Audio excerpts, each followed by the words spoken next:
Bonsoir à tous, voici les titres que nous développerons dans cette édition. Un nouveau projet de bâtiment dévoilé aujourd'hui pour l'Oncopole de Langlade. À l'horizon 2016, la médecine régénérative aura son lieu de référence. Nous vous expliquerons en quoi elle consiste. 15 jours après l'ouverture des soldes, la rue Alsace-Lorraine est-elle devenue l'artère commerçante incontournable du centre-ville? Nous sommes allés questionner le Toulousain. On parlera football également avec le Toulouse Football Club qui se prépare en vue du 16e de finale de la Coupe de France. Le club serait aussi sur le point d'engager un nouveau gardien. Mais pour débuter, nous nous arrêtons sur la médecine de demain, la médecine régénérative. Son but, créer des tissus vivants fonctionnels pour remplacer des organes endommagés. Ce matin, à l'Hôtel de Région, les plans d'un futur bâtiment qui lui sera dédié ont été présentés. L'édifice verra le jour d'ici 2016 sur le site de l'Oncopole. Il devrait regrouper des équipes du CNRS, de l'INSERM, de Paul Sabatier et de l'Établissement français du sang. Marlène Canal nous en dit plus. Avec ce bâtiment, ce sont plus de 3000 mètres carrés qui seront consacrés à la médecine régénérative. Aujourd'hui, concernant les cellules souches, il existe dans le monde 300 études de phase 1 et 2 en cours de validation avant le passage aux études cliniques. Et c'est bien pour atteindre ce stade que l'idée a été de regrouper sur un même site les forces de recherche, de transfert et de production en matière de cellules mésenchymateuses. Avec son expérience, l'Établissement français du sang fera partie de l'aventure. La médecine régénérative de demain, c'est essayer en prélevant des cellules souches qu'on appelle des cellules souches mésenchymateuses, donc adultes, pouvoir les préparer et pouvoir les réintégrer après préparation pour soigner différentes pathologies, notamment reconstruire une partie des cœurs abîmés par un infarctus ou soigner des patients atteints d'un cancer. Le bâtiment se déroule sur 3 étages. En haut, le laboratoire de recherche-production. Au milieu, le bureau des chercheurs. Au rez-de-chaussée, le laboratoire biologique classique. Pour les architectes, il a fallu composer avec un bâtiment contraint par sa fonctionnalité. On avait déjà réalisé des laboratoires de ce type-là, et notamment pour la société Sanofi, où on a fait un gros bâtiment de 25 000 mètres carrés, où on a déjà une expérience sur les circuits que nous on appelle chercheurs et circuits logistiques, puisque ce sont des circuits qui doivent être complètement indépendants, ou du moins souhaités indépendants. Ça nous a permis quand même de créer quelque chose de sobre, puisqu'on voulait quand même donner une image de laboratoire. Il faut que quelqu'un, quand il arrive dans le site, se représente que ça c'est un laboratoire, ce n'est pas l'hôpital. Le bâtiment est entièrement financé par la région à hauteur de 12,5 millions d'euros, un investissement qui s'inscrit dans le cadre du plan cancer régional 2011-2014. Depuis 4 ou 5 ans maintenant, nous négocions avec l'Institut français du sang en essayant de l'appeler, de l'intéresser à Midi-Pyrénées, à Toulouse. Je suis très sensible au fait que nous ayons remporté cette victoire, c'est-à-dire cette décision d'implantation, qui va contribuer à développer sur notre ville, notre région, la recherche sur la médecine régénérative. Et ce qui m'a séduit dans ce projet, c'est que bien sûr, il y aura une équipe de l'Institut français du sang, mais il y a aussi la volonté de partenariat avec l'INSERM, avec l'Université Paul Sabatier et avec des chercheurs d'autres sites à la fois en France et dans le monde. C'est-à-dire qu'on aura là une rencontre, un rendez-vous entre chercheurs de très haut niveau sur cette même thématique. L'acquisition des terrains doit se faire dès le mois prochain pour un montant de 440 000 euros, avec une livraison prévue fin 2016. Direction Rangueil à présent, où les riverains du périphérique n'en peuvent plus des nuisances sonores liées à la circulation. Pour limiter l'impact des 80 000 véhicules quotidiens, ils réclament la construction d'un mur anti-bruit, une demande motivée par le passage en 2 fois 3 voies de la rocade d'ici 2 ans, notamment sur le tronçon Lespinay-Rangueil. On écoute un habitant du quartier qui habite à 30 mètres de la route. Il nous explique son quotidien. Interview suivie de celle du porte-parole du collectif Rangueil Anti-Bruit. Chaque fois que j'ouvre un peu plus la fenêtre, j'ai le grand concert de Toulouse, pas du Capitole, hein, mais des voitures qui font brom, brom, brom. Voilà, c'est bien, mais s'il y avait un petit mur, ce serait mieux parce qu'on couperait les sons, et pour les enfants et pour moi. En 2005, la DDE s'était engagée vis-à-vis du comité de quartier de faire un vrai mur anti-bruit comme celui de Colomiers, 46 cm d'épaisseur. Et maintenant, il est prévu de faire une palissade en bois. C'est un mur totalement inefficace. Nous avons les relevés de bruit de Toulouse, l'étude de 2002 sur laquelle ils travaillent, nous sommes en 2014, il y a quand même 12 ans sur lesquels ils n'ont pas réétudié, et en reprenant leur relevé, au CREB, s'il y avait beaucoup moins de bruit, ils leur ont fait un vrai mur anti-bruit en 2007, et nous, il y a beaucoup plus de bruit, il y a 20 points noirs à plus de 70 décibels. Et la norme est à 60 décibels et 55 la nuit. On envisage de refaire un recours administratif pour que l'ADRIL refasse des analyses de son. Le flux ne fait qu'augmenter et augmentera encore plus avec l'élargissement de la rocade. C'est vraiment un vrai problème de santé publique. Et nous interpellons les politiques et les candidats à se positionner et à mouiller la chemise. Voilà, dans le quartier de Rangueil, on estime à plus de 2000 le nombre de personnes impactées par les nuisances sonores, une quantité non négligeable qui plus est en période préélectorale. En 2013, plus que jamais, voyager en avion a été le moyen le plus sûr de se déplacer. Avec moins de 300 victimes l'année écoulée, la moins accidentogène de l'histoire. Les détails, c'est avec Sophie Voinis. En 2013, 265 personnes ont disparu dans un accident d'avion contre 470 en 2012. La moyenne des victimes s'élevait à 720 pendant les 10 années précédentes. 2013 s'est donc confirmé et l'année la plus sûre du transport aérien depuis les débuts de l'aviation civile qui fête d'ailleurs son 100e anniversaire cette année. Les accidents d'avion sont même depuis 1997 en constante diminution et ce malgré une augmentation considérable du nombre de voyageurs.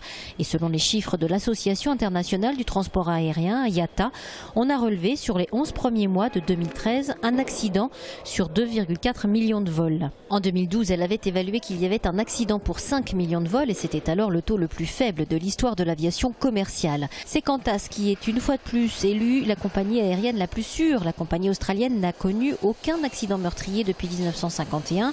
Bonnet d'âne en revanche pour les compagnies du continent africain qui comptabilisent 20% des victimes d'accidents d'avions commerciaux. Selon une récente enquête, une majorité de professionnels du secteur aérien estiment que la sécurité aérienne devrait continuer de s'améliorer. Pourtant, le risque de fatigue des pilotes et des contrôleurs aériens ou le manque d'expérience des personnels navigants sont souvent des facteurs avancés comme cause potentielle de crash aérien, comme lors de l'accident d'un Boeing de la compagnie sud-coréenne Asiana survenu en juillet dernier. Le pilote réalisait alors son premier vol opérationnel à bord d'un Boeing 777 et son pilote instructeur était formateur pour la première fois.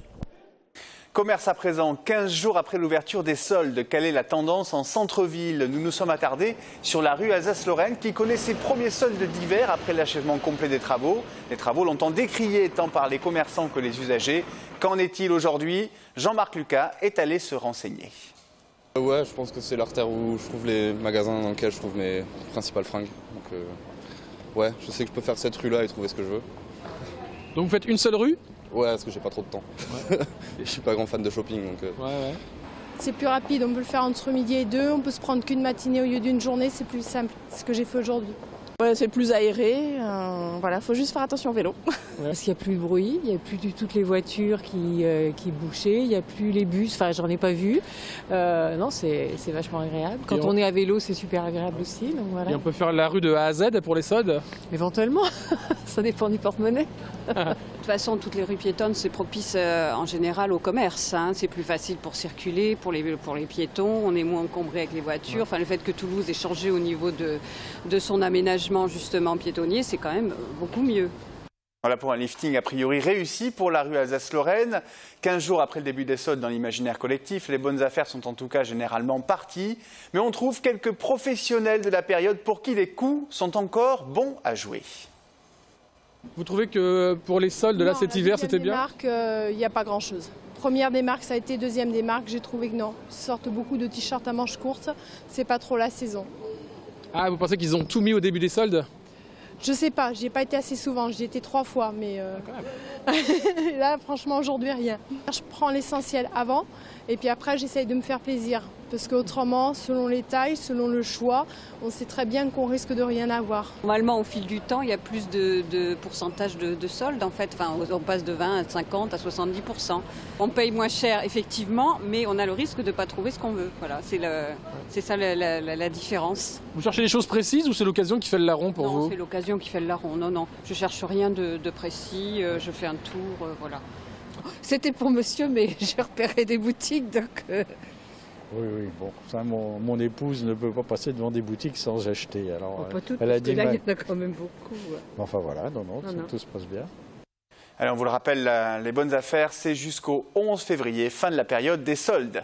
Économie à présent, les salles obscures connaissent une sévère baisse de fréquentation avec 176 millions d'entrées sur toute la France cette année. On est bien loin des scores réalisés entre 2009 et 2012 où la barre des 200 millions avait été franchie. À Toulouse, la deuxième ville de France en termes de fréquentation après Lyon, hors Paris bien sûr. 2013 est une année globalement à la baisse. Les précisions, c'est avec Jean-Marc Lucas. L'année cinéma 2013 à Toulouse en chiffres, 4,4 millions d'entrées sur la métropole, alors qu'en 2012 nous étions à 4,6 millions. Cette année 2013, les salles de la ville ont manqué d'un gros film phare français comme Un Intouchable ou Un Bienvenue chez les Ch'tis. Sur les 10 films qui ont le mieux marché en 2013 en France, il n'y a qu'une production nationale, Les Profs, avec seulement 3 millions d'entrées en France. Pour le reste, des films américains qui n'ont pas su dépasser les 5 millions d'entrées et donc booster les entrées en région. Moi Moche et Méchant 2, La Reine des Neiges, Iron Man 3, Le Hobbit, Django Unchained ou encore Gravity ont ramené le public vers les salles obscures, mais nous sommes loin d'un Skyfall qui avait fait 10 millions en 2012. Au niveau des parts de marché, les Gaumont, Labège et Wilson se taillent la part du lion. À eux deux, ils capitalisent plus de 55% des entrées du Grand Toulouse. De son côté, le CGR de Blagnac n'arrive toujours pas à dépasser le million d'entrées. Il occupe tout de même une honorable 3e place. La claque de l'année 2013 est pour le cinéma UGC, avec 422 000 entrées, soit une baisse de 14% par rapport à l'an passé. Au niveau de l'art et essai, c'est l'ABC qui sort la tête de l'eau, certes 3,1% de part de marché, mais une hausse de fréquentation de 8,5%, soit 152 800 entrées. Sinon, si l'on veut comparer les chiffres intramuros et périphérie, les multiplexes hors Toulouse s'en sortent plutôt mieux en termes d'entrées, les banlieusards, entre guillemets, toulousains, allant plutôt vers des films familiaux en VF. Si l'on se penche sur l'art et essai, les Utopia Toulouse et Tournefeuille font des chemins totalement inverses. Au centre-ville, plus 4,25%, et de l'autre côté de la rocade arc-en-ciel, moins 4,9%. Les films porteurs en art et essai, Mud, Touch of Sin, Tel Père Tel Fils, Lunchbox, la plupart des films sont sortis en cette fin d'année. Les exploitants de cinéma attendent avec impatience l'année 2015, car il y aura 2 machines à cash, Star Wars 7 et un nouveau James Bond. Voilà, à surveiller cette année l'impact de la place à 4 € pour les moins de 14 ans. Elle est mise en place pour espérer une relance de la fréquentation des cinémas. Du sport à présent, 2 jours après leur défaite face à Monaco. Le TFC est de nouveau sur le pont. Demain soir, place au 16e de finale de la Coupe de France. Ce sera face à Moulins. C'est une équipe de CFA. 3 divisions séparent les deux formations. Mais pour les Auvergnats, il s'agira bien sûr du match de l'année. Méfiance donc côté violet. Jérôme Bollock. Demain, ça sera compliqué, ça sera difficile. Voilà.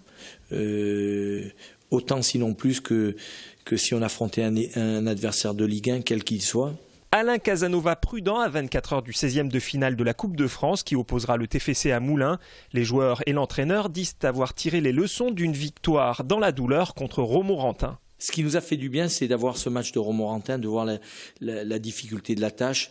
Voilà, il a fallu vraiment s'arracher pour se qualifier. Donc je pense qu'ils se sont rendus compte que voilà, c'était une compétition qui était difficile, même face à des adversaires de catégorie inférieure.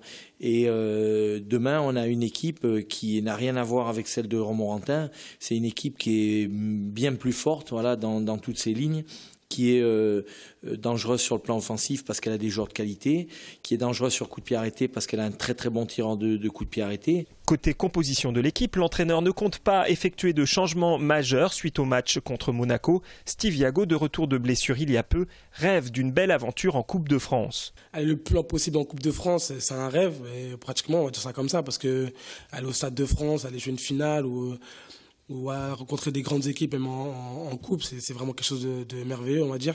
Donc voilà, on va prendre les matchs comme ils viennent et espérer de gagner là demain. On n'est pas aussi une équipe qui joue le haut du tableau, on va dire. Donc voilà, on est vraiment concentré, on va pas se laisser impressionner, on va leur rentrer dedans comme on dit. En ce qui concerne les transferts, le TFC pourrait accueillir Zachary Boucher, actuellement gardien de l'équipe du Havre, mais l'information n'est pour l'instant pas confirmée par le club. C'est une possibilité, mais bon, les choses sont pas finalisées, donc encore une fois, ça reste du virtuel, donc je pense que c'est pas la peine d'aller plus loin pour le moment. Voilà, le transfert de Zachary Boucher, c'est donc l'homme des gardiens de l'équipe de France Espoir. Il devait être entériné dans les heures qui suivent. Si le Toulouse Football Club ne le valide pas, il est déjà confirmé sur Twitter, à tel point que du côté de son ancien club, le Havre, on présente déjà une photo de son successeur. Voilà, donc c'est plus qu'une histoire d'heure. Enfin, autre rumeur de mercato, Eden Ben-Bassad, c'est l'attaquant israélien du TFC. Il pourrait rejoindre en prêt avec option d'achat le Maccabi Tel Aviv. Affaire à suivre. Un beau dimanche, c'est le titre du nouveau film de la réalisatrice Nicole Garcia pour son 9e long métrage. Elle met en scène une rencontre entre Louise Bourgoin et Pierre Rochefort, le fils de Jean Rochefort et de la réalisatrice. Un film tourné en partie en périphérie toulousaine. Bande-annonce.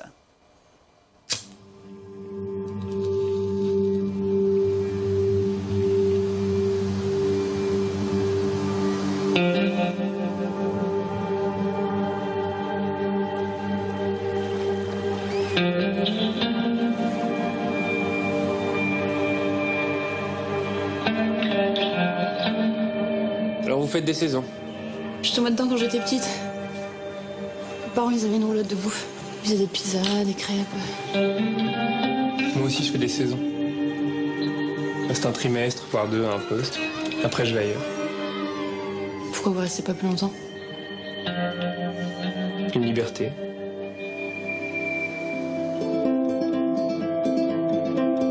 Il y a des hommes qui sont passés tout à l'heure. Ils vous cherchaient. Vous leur avez pas dit où je travaillais? Qu'est-ce que tu fous sur les plages en France? Tu devais pas ouvrir un resto à Saint-Barth? Franchement, les gars, c'est pas le moment, là. Ah, je dois de l'argent. Et tu dois combien? Tu sais que je peux pas t'aider, là. Ramène-le à son père. Je te promets rien. Tu me promets quoi? On part.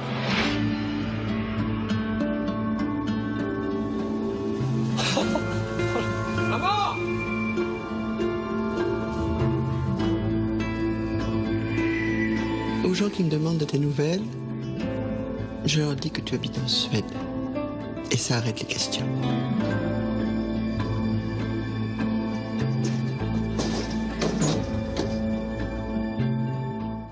Voilà, on continue avec de la culture, mais un peu de musique, du folk blues à la sauce toulousaine. Jefferson Noisette, c'est un groupe créé en 2011 et un premier album, carte de visite qui donne à la Garonne un petit air de Mississippi. C'est à découvrir dès ce soir et jusqu'au 25 janvier au Théâtre du Grand Rond pendant les apéros-concerts. Les téléspectateurs les plus assidus reconnaîtront notre collègue Greg Lamazère qui a délaissé les micros des plateaux et son rocking chair pour tout donner dans son harmonica ou sa guitare comme on le voit ici. On écoute. Faisais les yeux doux dans ma décapotable. Je fumais à côté d'elle, tous les gens croyaient c'était un top modèle. Elle est partie un soir sans dire au revoir. Depuis je traîne une tonne de cafards. J'ai pris un détective, appris mes séries.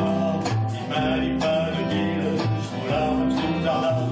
Après nos bains filés, un paxon de pépetti. La péconomie, la poudre laisse tempêter. Par la même en casse, il a raflé ma môme. Et depuis, je suis plus le même homme. Car tous les soirs, dans les whisky bars, j'ai droit du vent. Dans les tequilas.